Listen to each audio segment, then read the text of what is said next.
राधे राधे। स्वागत है आपका हमारे चैनल राधे राधे परिहार पर। दोस्तों, दोस्ती की मिसाल जब भी दी जाती है तो कृष्ण और सुदामा का नाम सबसे पहले आता है।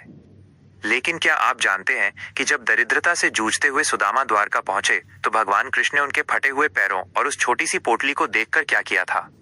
आज की इस वीडियो में हम मित्रता की उस पराकाष्ठा को जानेंगे जिसे सुनकर आपकी आंखों में आंसू आ जाएंगे।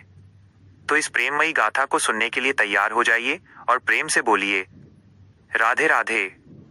सालों बीत गए थे जब कृष्ण और सुदामा सांदीपनि मुनि के आश्रम में साथ पढ़ते थे। कृष्ण अब द्वारका के राजा थे और सुदामा एक अत्यंत गरीब ब्राह्मण जिनके पास अपने बच्चों को खिलाने के लिए दाना तक नहीं था। सुदामा की पत्नी ने कई बार कहा कि आपके मित्र तो द्वारकाधीश हैं, आप उनसे सहायता क्यों नहीं मांगते?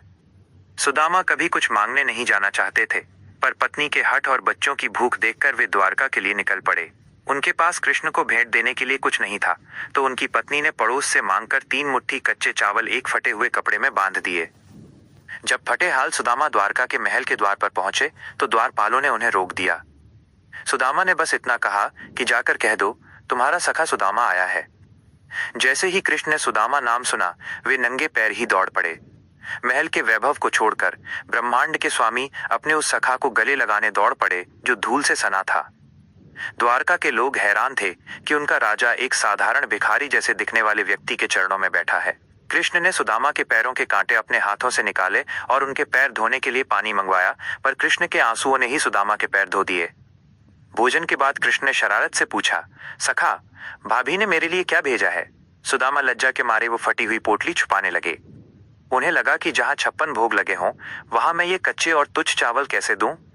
पर अंतर्यामी कृष्ण ने वो पोटली छीन ली। जैसे ही कृष्ण ने पहली मुट्ठी चावल खाए, उन्होंने सुदामा को एक लोक की संपत्ति दे दी। जब दूसरी मुट्ठी खाई तो दूसरे लोक की संपत्ति दे दी। जब वे तीसरी मुट्ठी खाने ही वाले थे तब माता रुक्मणी ने उनका हाथ पकड़ लिया और कहा, प्रभु, क्या आप सब कुछ अपने मित्र को ही दे देंगे? हमारे लिए कुछ तो रहने दीजिए। हैरानी की बात यह थी कि सुदामा ने कृष्ण से मुख से कुछ नहीं मांगा और कृष्ण ने बिना मांगे ही सब कुछ दे दिया। सुदामा जब वापस अपने गांव लौटे तो वहां उनकी झोपड़ी की जगह एक भव्य महल खड़ा था और उनका परिवार राजसी ठाट बाट में था। सुदामा रो पड़े और सोचने लगे कि मेरे प्रभु ने मेरी गरीबी भी दूर कर दी और मुझे मांगने की शर्मिंदगी भी नहीं होने दी। यही है कृष्ण का निस्वार्थ प्रेम। तो दोस्तों, कृष्ण और सुदामा की ये कहानी हमें सिखाती है कि भगवान को धन या वैभव नहीं, बल्कि भक्त का शुद्ध प्रेम और भाव चाहिए। अगर आपकी नीयत साफ है तो वो बिना मांगे भी सब कुछ दे देते हैं। अगर आपको ये कथा पसंद आई हो तो वीडियो को लाइक करें और कमेंट में राधे राधे जरूर लिखें। ऐसे ही और हृदय स्पर्शी वीडियो के लिए हमारे चैनल राधे राधे परिहार को सब्सक्राइब करें। मिलते हैं अगली वीडियो में, तब तक के लिए प्रेम से जपते रहें। राधे राधे।